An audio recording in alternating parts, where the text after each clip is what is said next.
Alright, so hello everyone and welcome to our first draft as a free-to-play series. Now, I want to apologize for not being able to show you the draft process, but what happened is while I was recording, my power went out, so my computer did not really turn off, but my recorder just turned off and I did not notice. So what happened is I kept on drafting, kept on telling you guys why I made the choices I made, and then at the end I opened my show recordings tab and I did not find anything. So I'm very sorry for this happening. It's not going to happen anytime again. I apologize once more. And let me tell you a bit about what happened during this draft to kind of compensate for what happened. And again, I'm very sorry. So what happened is we opened this as our first pick. So it was a decent enough card to take. So we just took Mantle of the Wolf. And after taking it, we got past a Utopia. So I thought maybe the Constellation Simic theme is a thing in this draft. And let's try to go for it. So we went for that, but we were not past any good blue cards. So I kept on taking decent green cards, like for example the Chimera, the Voracious Typhoon. But what I've noticed is that red was pretty open because we were past a Aurora's Blessing, we were past a Furious Rise, we were past the Final Flare, we were past, where is it, Omen of the Forge, Infuriate, we were past a bunch of decent red cards. So I thought, might as well try to switch for red or maybe splash some red enchantments, but as I was going for that strategy, red was more open the more, and we went for it. So I thought let's play red and let's not care about blue green because blue was not open at all. So our deck is a the green deck that cares about 4th power or more. So we have a bunch of things that care about that, like for example Furious Rise, Stampede Rider. So we're technically an aggro deck that can go for the long game using its removal. So our main removal is Aurora's Blessing. Another form of removal is Final Flare, and it pairs up with our deck for many reasons. Mainly, it combos with Mantle of the Wolf. Like for example, assume our opponent has only one blocker, and we have one big creature that with Mantle of the Wolf that our opponent can block. If we sacrifice Mantle of the Wolf, it says when it goes into our graveyard, we create two wolf tokens. Okay? So if you sacrifice it with the Final Flare, or your opponent is not going to expect you to have 2/2/2s out of nowhere, and they're going to probably lose to that. So another way it combos off is with the Sagas. So let me explain to you just in a bit. So how the Sagas work is that when you draw your third card, or when you draw each card, the trigger goes on the stack. So when the third trigger happens, what happens is that the enchantment is not going to get sacrificed before the third trigger resolves. But the trigger is going to happen regardless if the enchantment is on the field or not. So what we can do, and what a combo that I really like in Theros Beyond Death draft, is to sacrifice any enchantment with the third trigger on the stack, and that kind of mitigates the drawback of Final Flare, because if the enchantment is going to go away regardless, you're probably not going to care if you sacrifice it, and that's something very big in this kind of draft. Wings of Hubris is a way for us to give our creature that's already equipped with Mantle of the Wolf evasion, and sometimes I really like this card in green decks. Like for example, if this is a 7/7 after it escaped and you're kind of trying to push for damage but you can't, just giving it unblockable or flying might be enough to just end a lot of games, and trust me, it has ended a lot of games.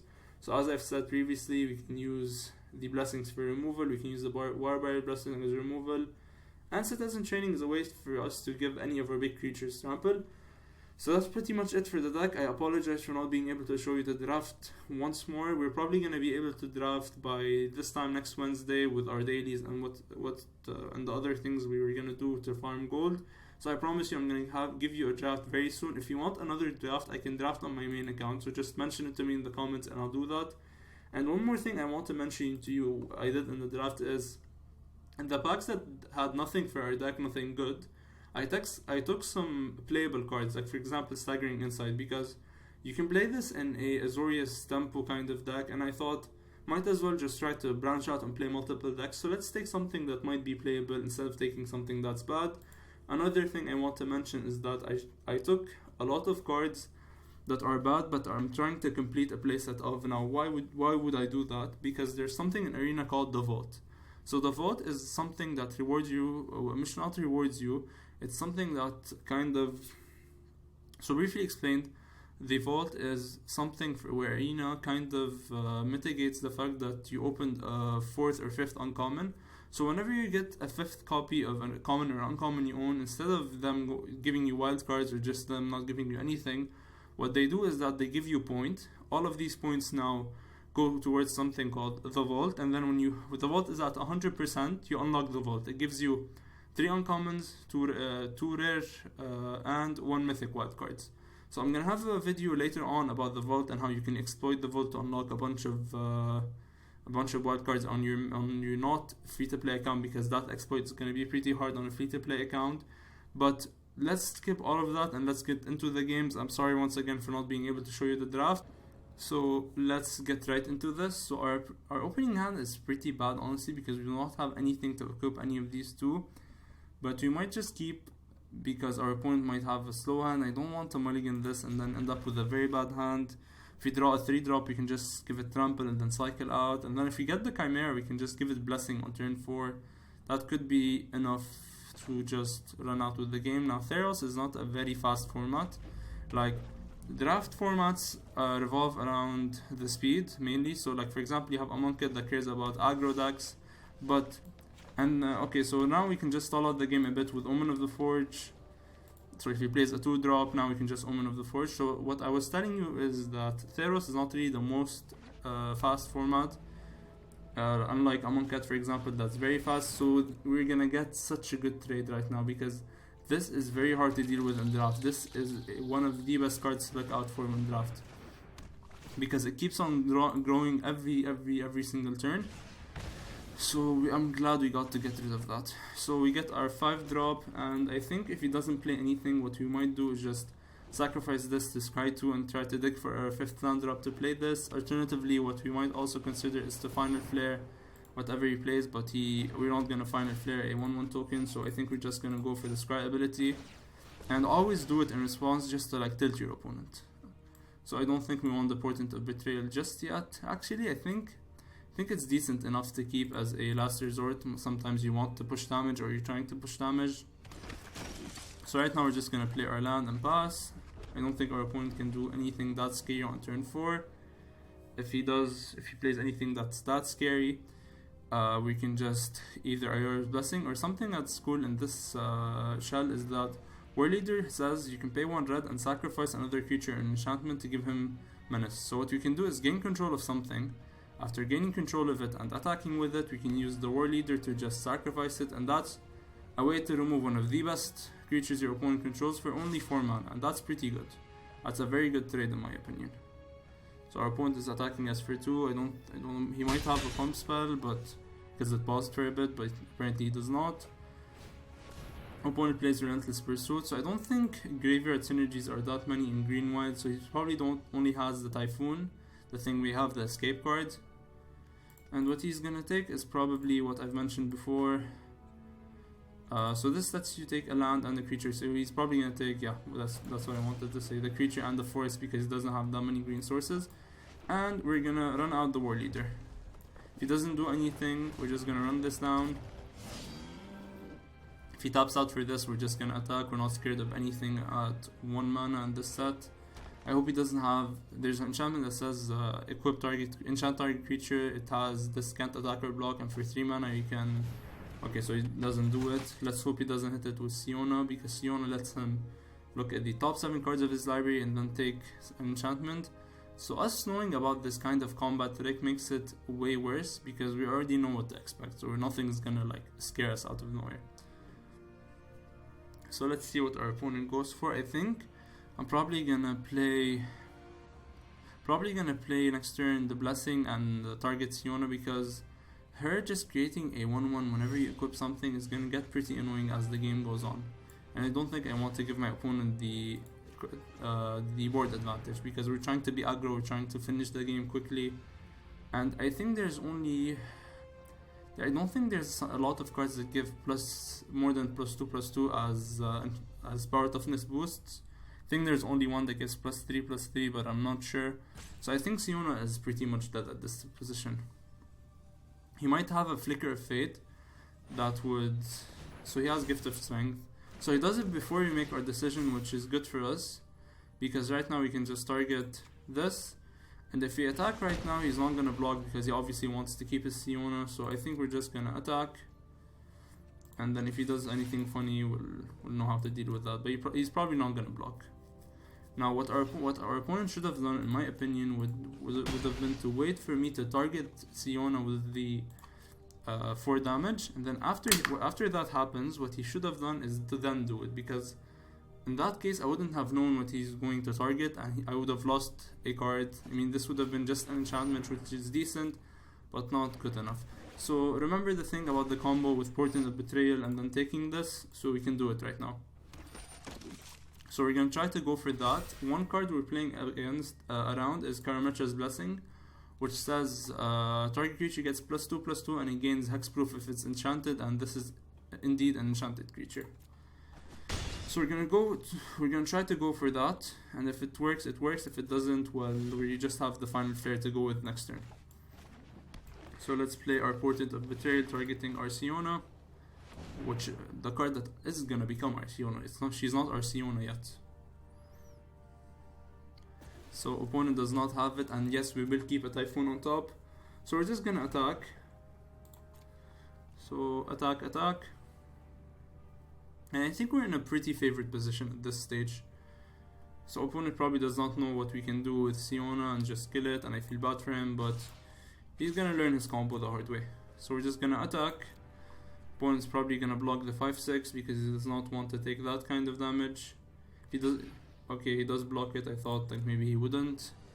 And this is where giving this trample next turn is gonna come a bit handy, because it's gonna become a 6/6 with trample.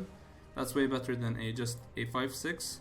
So we're gonna activate this, target Siona, sacrifice it, and that way we dealt with one of his best creatures right now that had a broken card on it with just 1 mana. And that's good value in my opinion. Next turn we can drop the Typhoon and then place it as in training. The turn after, Wings of Hubris, give something flying. We would have then 2 forms of evasion. I think we're in a pretty good spot at this stage. So he's playing his Altar. What kind of 3-drop can he play?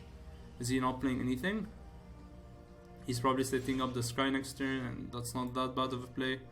So I just play the Voracious Typhoon.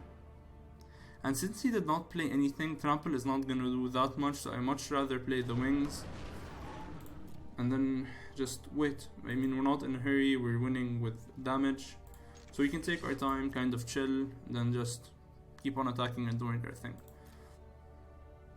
So opponent, I think, probably has a Flicker of Fate, or it's probably this that's holding priority. He does have a Flicker of Fate. So we're gonna just let this happen, it's not the biggest concern. It's super fine. I mean, we're gonna win, it doesn't matter in how long. So Wings of Hubris is on the field, and it can push a bunch of damage next turn. If he plays his flyer, we're just gonna eat that. Now what he can do right now is to bump the toughness of his flyer. He does not play the flyer, because what would have happened is he would have gave it +1/+2, and after he gives it +1/+2, what happens is it doesn't die basically to any of our flyers. So let's not play our land. Now this is a trick I've mentioned to you before. When you have enough lands already, don't keep on playing lands, because you don't want to let your opponent know that you drew a land. So why did we give this flying and not this? Now this, we know about this. So if you attack with the 4/4, he's gonna give it +1/+2, so it's gonna become a 4/6, and it's gonna kill our 4/4. But if we attack with this 4/5, he's not gonna be able to kill it. So that's why we went with that kind of play and not giving this flying. And it's the same amount of damage being pushed. I'm attacking with this just to kind of force out the issue. I don't want this to stay in my opponent's hand forever and him never using it. So if he wants to use it, he's gonna use it now. And this is not like the biggest creature he would want to like save. Alright, so opponent does it, and we're fine with that. Now what I could have done is sacrifice something to destroy this, but I don't think we're in a very tough position where we would want to do that at this stage. Let's just set us in training of this trample, and then just kind of wait out for next turn. If he plays anything serious, we Final Flare it, sacrificing the training. But besides that, I think we're in a very good spot. Unless our opponent has another one of these, in which case this would grow out of hand pretty quickly, and I would not have an easy way to deal with that. So opponent's probably not gonna attack. So exactly what I expected. And we're gonna play a land, because it's pretty obvious that if you just have a bunch of cards in hand, that we just have nothing to do. Let's not lie to ourselves. So we're gonna attack, and even if he has a combat trick, what we can do is we can just Final Flare in response. So even if he trades with one of our creatures, we're pretty fine with that, because we're gonna win in the long game with this having flying. So opponent probably has a pump effect or just doesn't have anything. So your opponent, do you have something or not? It's a very important question. So he has Plummet. I never expected this to actually work this way. So let's see, this says escape 4 other cards.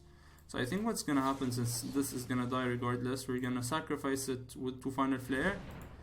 Just sacrifice it so that way this dies, and then he takes 4 damage. Now why? Because Trample cares about excess damage. So this already took 5 damage, so it's down to 1. So now excess damage is 4, so which is 5 minus 1. And now this is gonna have flying next turn, and 7/7 with flying is a pretty good card. So opponent, I don't know why he did that, just a trade. We're fine with the trade. Trust me, we're very ahead right now. I mean, he has a Scry effect, but we're still very ahead at this stage. Oh, it gets him indestructible, so he doesn't just rush straight, he kills our creature, but we're still fine. We're gonna have a 7/7 with flying. If it attacks for 2 turns, if it attacks next turn, we're pretty much won, because we can sacrifice this to give this just to give it unblockable, as you can tell. Sacrifice this, equipped creature can't be blocked, so I think we're fine. Is he going to attack? He attacks. Our opponent is not playing around, he wants to end this game. I don't blame him, I want to end this game as well. Mantle of the Wolf would be a pretty good draw at this stage in the game, and that's not a Mantle of the Wolf, obviously. I think the artwork kind of told you that it's not. So we're gonna sacrifice, we're gonna exile the cards that we need to escape this. Now, one thing to keep in mind is that if you have graveyard synergy, like for example cards that say return target creature from your graveyard to the battlefield, you should not exile randomly. Like for example, I would have kept my creature, but we don't have any of that, so I don't care about how we exile, I just care about exiling. So let's just... And even sometimes if you don't have these kinds of effects, you might want to signal to your opponent that you might have them, just so he plays around them and he makes some bad decisions. Giving your opponent choices to what to play around kind of forces him into some bad positions sometimes, and that's what you're trying to do as a Magic player. You're trying to force your opponent into as many bad decisions as you can so you can capitalize on them. So I hope he scries 2 to the bottom, because I don't think we can handle a bunch of removal at this stage, and he doesn't have a bunch of lands, so I think him not having lands is gonna probably force him to scry bottom.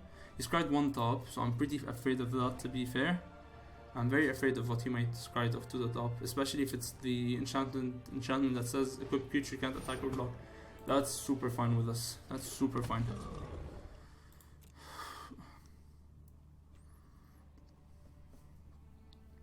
I mean, any of our creatures that block can deal with it. It's not the worst issue.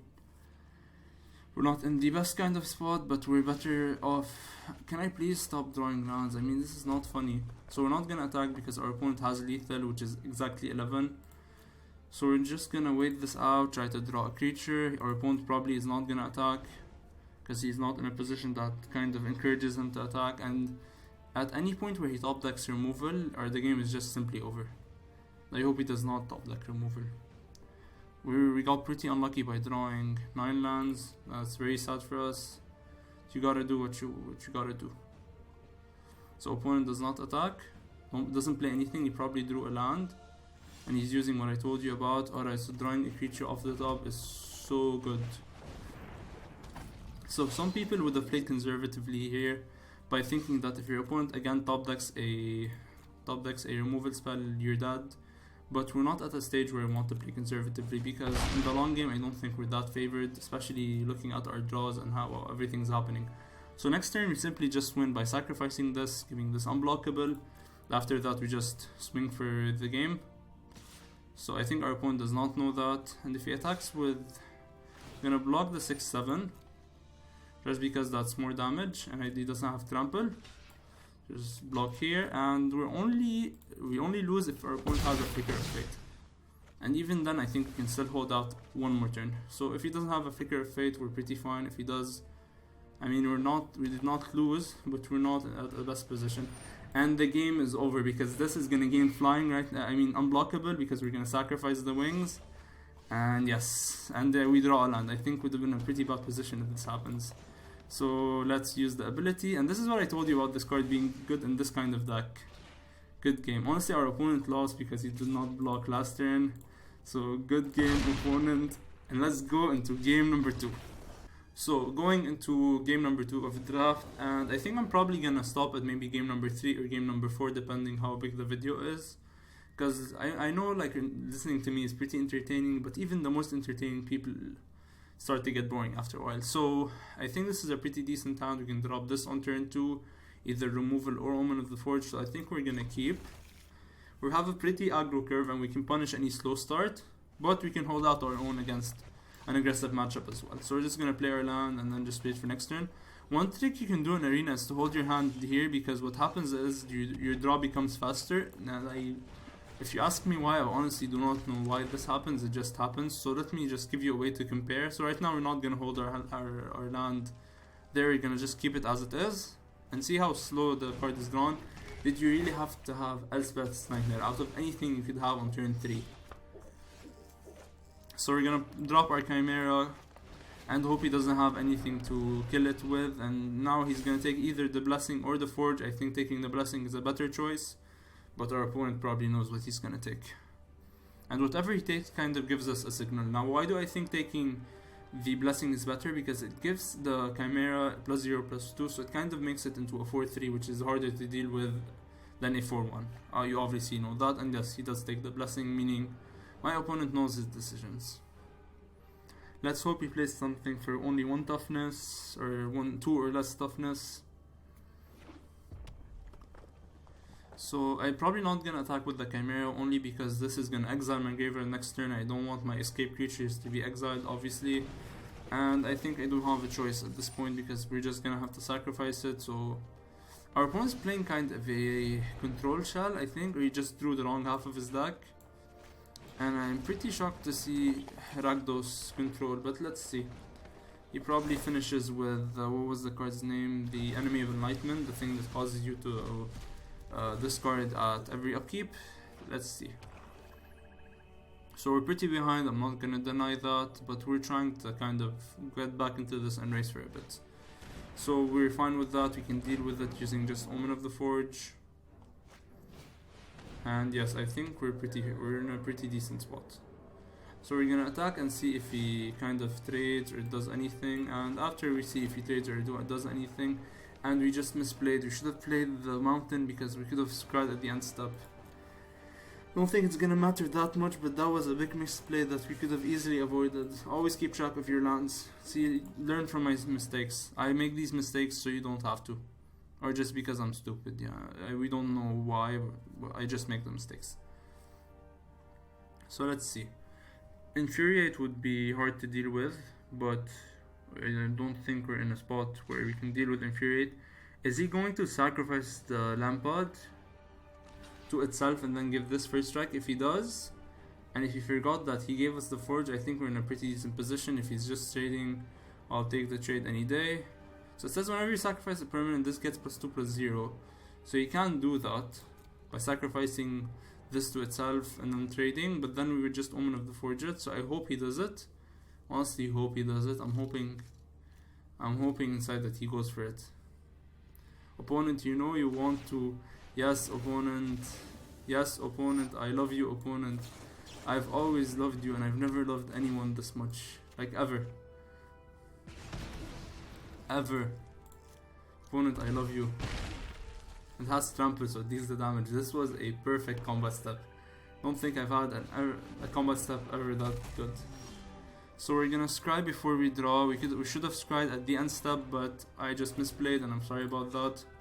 So what we're trying to dig for is probably the Blessing, just to kind of kill off this 4-drop, be ahead in the race once more. Infuriate is decent. Wings is not really what we're trying to go for in this stage. And we're gonna leave the Infuriate until next turn, just because I want something to trigger the Rise with, and we have no way of triggering it so far. We're just gonna run out the Rise, and we're just gonna pass. Because think about it, if I only trade with this creature, I'm not getting any value, because you can still top deck something next turn, and we're not ahead in any type of way regarding card advantage. I want to like kind of gain some card advantage. And yeah, the tough life of playing. So this has, we weren't gonna block this anyway, so that's only just I mean, one more point of damage, which is fine.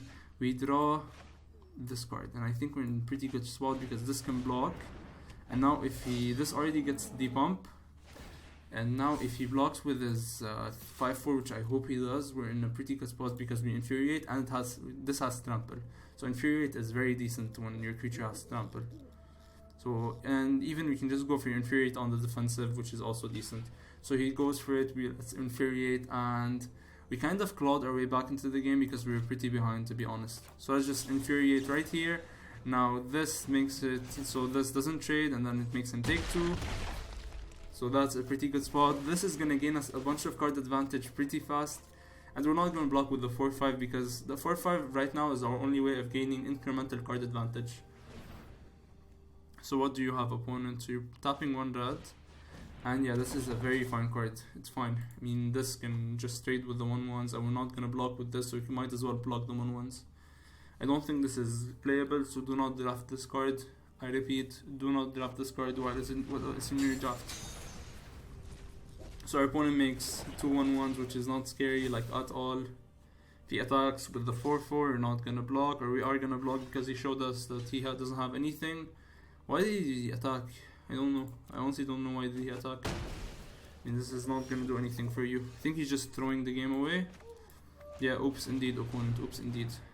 So these can't block, so we are gonna obviously attack. And this can be used to cycle our land because we don't want to draw lands in this stage. So attack. I mean, I would have rather winning by my skill and not our opponent just misplaying. But, I mean, I think we're fine. And let's just not show our opponent that we have nothing to do. Let's just wait. And Typhoon is a pretty good spell to play next turn. But we're just gonna cycle our land in the end step. But I'd rather not show our opponent that we have nothing to do. Maybe try to make him play around some sort of things. Because if I cycled this, we would have been tapped out, and then our opponent just doesn't have to think about a bunch of things. I'd rather just make him think about what I might do. So we're pretty ahead, I'm not gonna lie. We're probably winning this one, but let's never rule out our opponent just having a Storm's Wrath. I mean, even if he does have a Storm Wrath, this still survives. So I don't even know if Storm's Wrath, which is probably the worst card against us right now, is that good. So let's just sacrifice another creature enchantment, so I can't do what I have in mind, but it's fine. But he can't either, so he can't use it to sacrifice this card. He's quite top, so we're gonna try to finish this game as fast as possible. So our opponent is gonna attack. If he does, we're gonna block with the 1/3, and then just cycle the land. And we don't need that 1/3 that bad. Let's try to like get more cards in the graveyard for this eventually. I would have gave it Menace, even though it doesn't make sense to like lose one of your creatures, but these aren't doing anything regardless. Let's be very honest. He's gonna sacrifice one of his creatures. I mean, yeah, alright. It just floats the mana. We're gonna sacrifice we're gonna discard our forest to draw a card. Draw Monstacado. And our draw trigger will forever be on the stack. No, our opponent kind of just passes priority. So we get back our creature, we attack for 7 this turn. And we just played the Typhoon, which is good. And we could have not played the land, but we're ahead in that stage, and I don't think just showing him that we have a land is that serious. So let's just play that. He's right top if I'm not wrong, so I don't think there's a lot of things that can make him win in this stage. Even if he removes any of our creatures, we can just escape this back. So I think we're pretty fine. We can't draw wings to just close out the game, but yeah, we don't need it. So with that, let's get into game number 3. Going into game number 3 of Constructed, I think we're gonna keep this hand because it's decent enough. Drawing just any land, we're going second. If I was going first, I would have mulliganed this hand, but we're going second.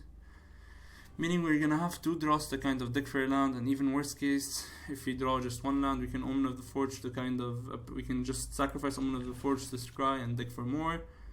And I think we're gonna be fine. I mean, even just having 1 green card in our hand and not a bunch of green cards kind of doesn't restrict a lot of our hand. We just have 1 card that we can't play, now we have 2, but I think we're still fine.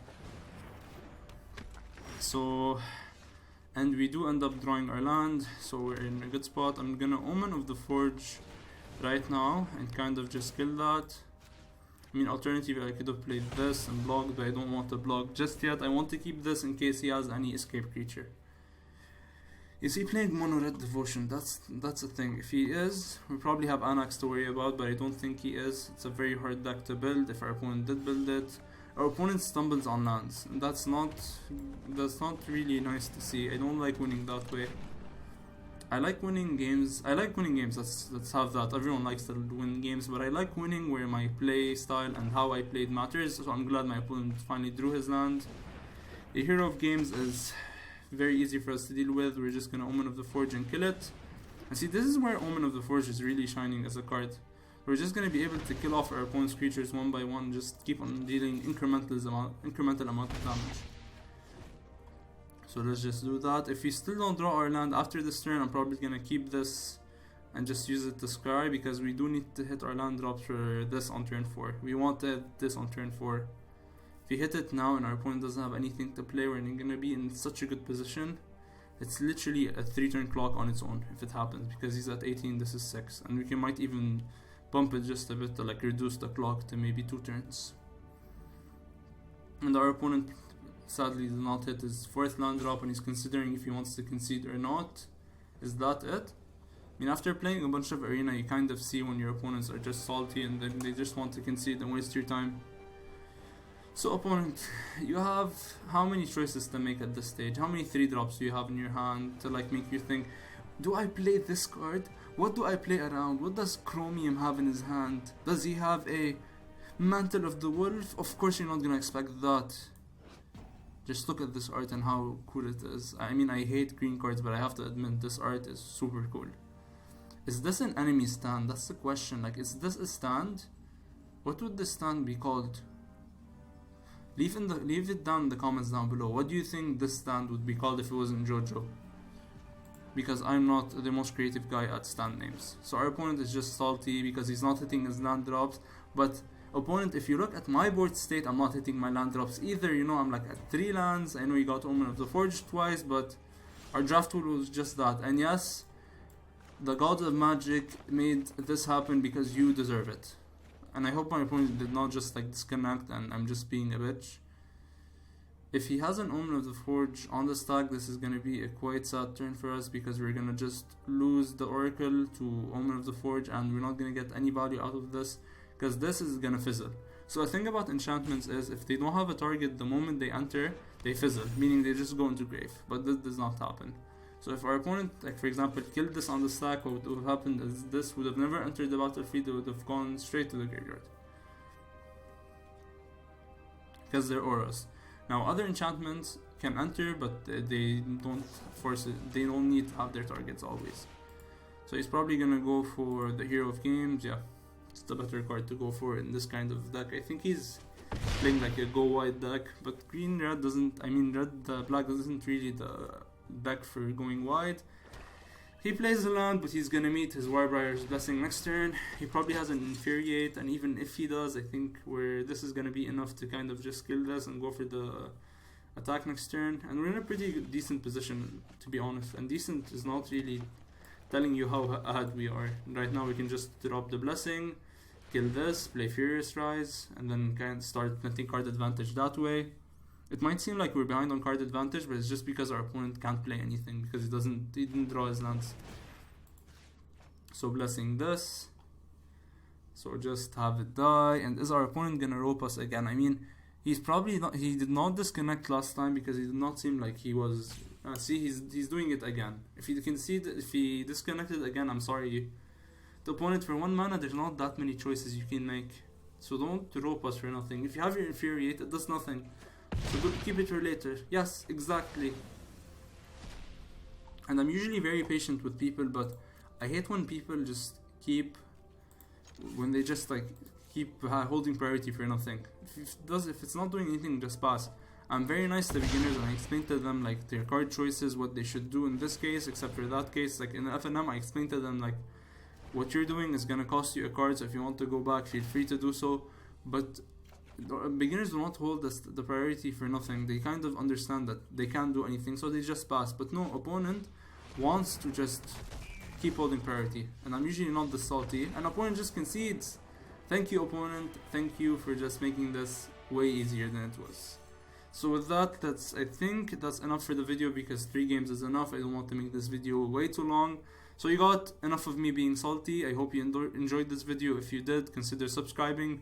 If you want me to draft once more and to make up for what happened, if we go and reach all of the 7 wins, I'm going to use the gems that we want to draft once more. It's not something I advise. I advise you to save up your gems. So if you want me to save them up, mention it. If you don't want me to use them because I did not get to show you a draft, also mention that. And with that, I'll see you guys next time.